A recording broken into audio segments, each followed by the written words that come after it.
Жита, ktorý pošati na počátku oktobra zo zaprovadzovanjem odvitujucej agrotehniky zišli i dobre napreduju, ta može očekovati, že do zimi vojdu u dobrej kondiciji.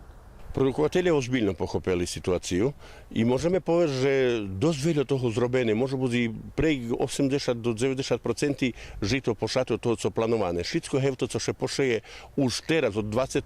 po 25. október, to už bude prej plánu. Optimálny rok šatby 5. 25. október predĺžený takže po 1. november a od 1. novembra i poznejšie urožaj sa môže zmenšovať i do 100 kg po hektáre za každý deň zapožnjenja. Znači 10 dní zapožnjenja tonu mení. Tohoročnu šatvu oljehčal racionalni obrobok žemi, poneže bilo dostatočno zo starču, rozrivačom i šatvopririhtovačom pririhtać planovani povrchnosti.